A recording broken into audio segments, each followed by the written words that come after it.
what we are clear about is we don't want that to be used as an excuse for cutting our own local health services. Somebody who articulates that really well is a working hospital doctor at the moment, so it's a great pleasure to ask Dr. Chris McGurk to come up and say something.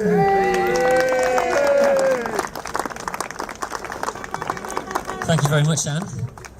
Hello everybody, my name's Chris McGurk. I'm a junior doctor at one of the hospitals in London. I actually live just around the corner on Greyhound Road in the shadow of Charing Cross Hospital. And what I thought I'd do today is talk about two of the A&Es that unfortunately are earmarked for closure in our local area. First of all, Hammersmith already has a date for its closure. It's going to be downgraded to an urgent care centre in early September. And I want to explain to you what I think is unsafe about those proposals. After that, I'll then talk about Charing Cross, which we can almost see from here, through the trees, and why I think it's more crucial than ever that we continue to fight for it to stay as it is. So, there's a good crowd here at the moment, I'd say maybe over 100 people, but 22,000 people a year use Hammersmith A&E. So that's more than 200 times as many people as are gathered here before us. That's a number too big for me to get my head around, really. And if Hammersmith A&E gets downgraded, then under the proposals, local GP services and community care would absorb a lot of those extra patients that are created.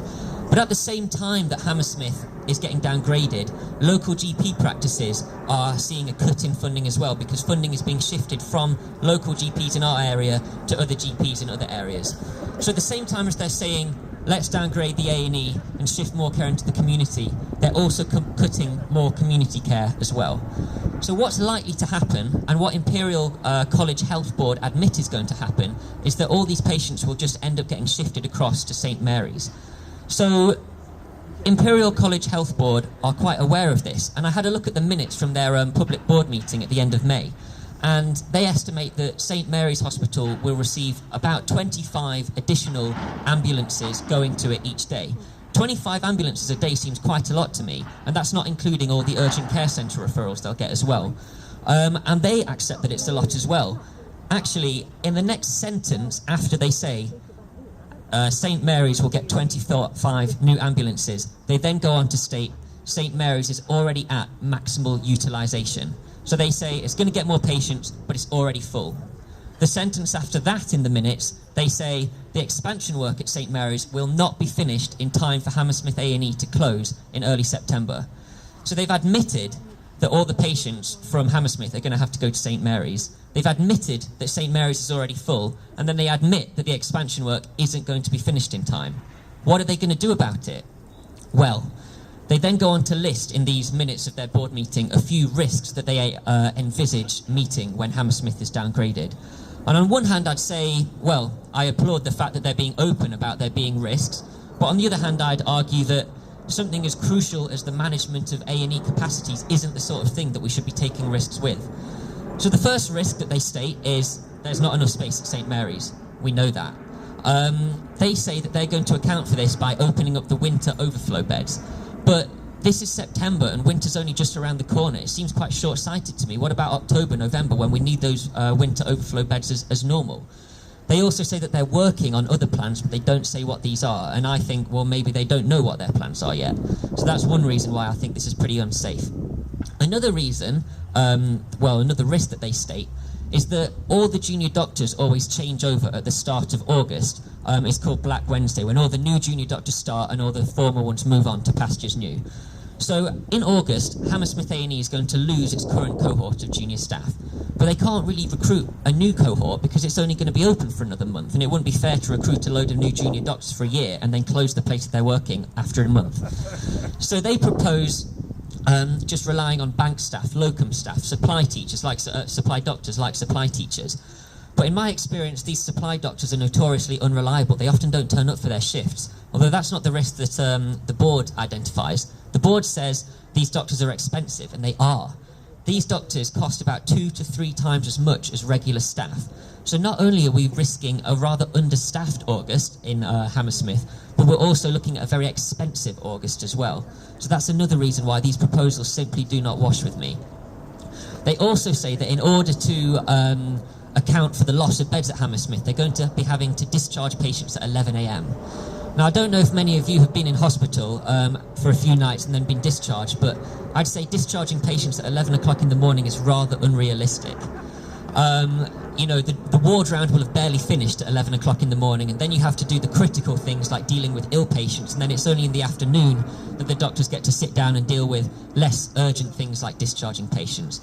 So I think that a target of discharging everybody by 11 o'clock in the morning shows how out of touch Hammersmith, Imperial College Healthcare Board is with these proposals.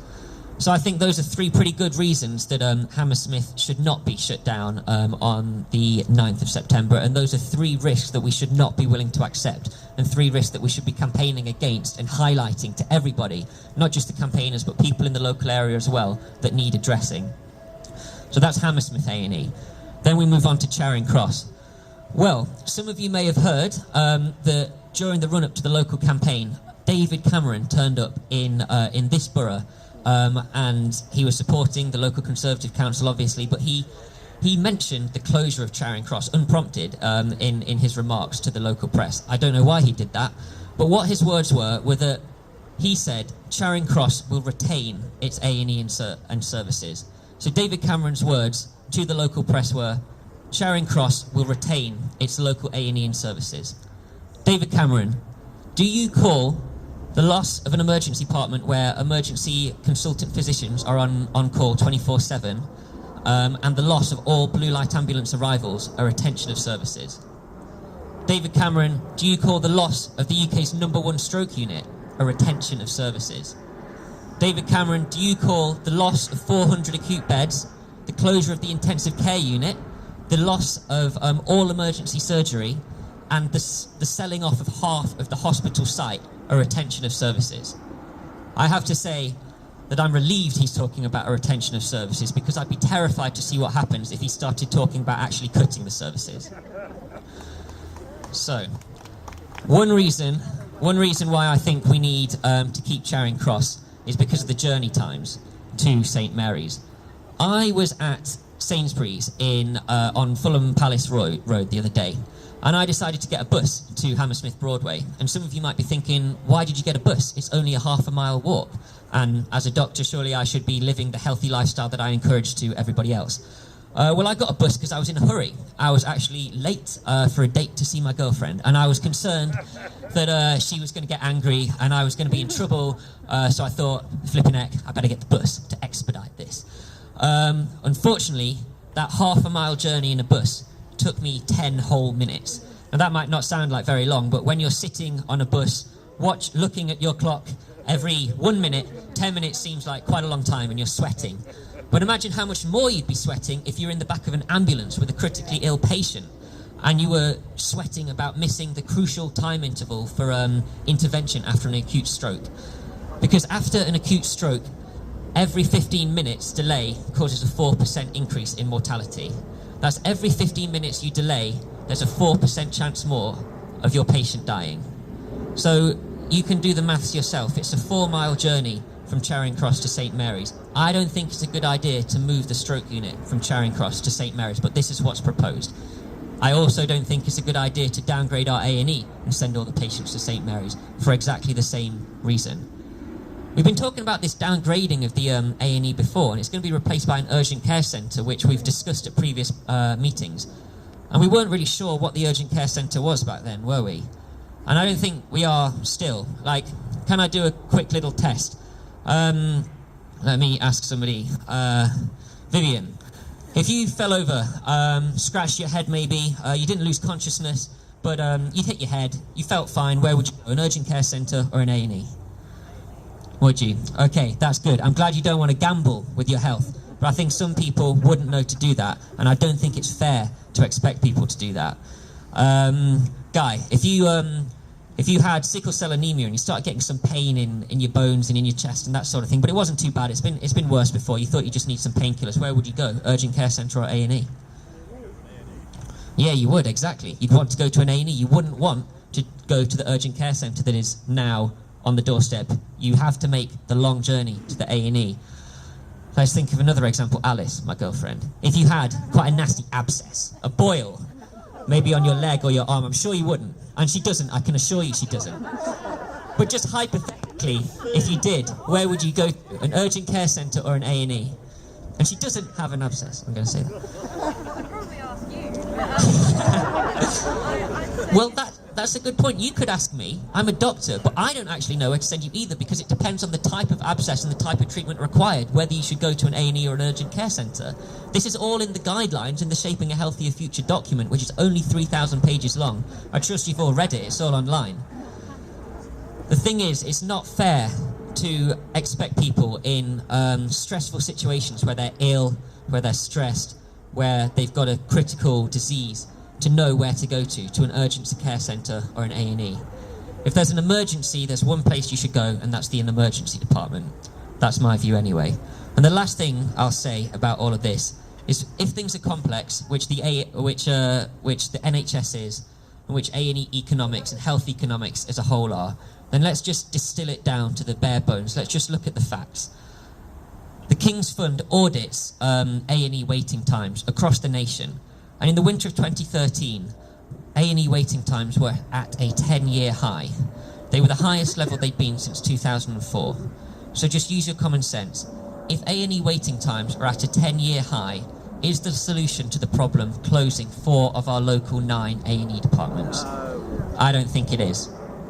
So, these are the reasons why I think we need to keep on campaigning in Lyric Square, leafleting, signing petitions, coming to great events like this, and supporting Steve in the march that he's planning next year. But I'd leave you on a positive note, because I'd say about 2 months ago, this borough was the only one of 11 boroughs in northwest London that had a council that supported the changes, that supported the closures of the A&Es. Since then, that flagship Tory council has lost. And it lost because of an election that was largely fought on the strength of feeling that surrounds the closures of these hospitals. I think that election result really shows that it's not just the people that are gathered here today that feel strongly about this. It's everybody. As Steve said, 22,000 people voted for Labour, and I dare say some of them voted because of the hospital issues. So, thank you very much for listening to me, and I hope we all continue to be encouraged and fight on. Cheers, Anne.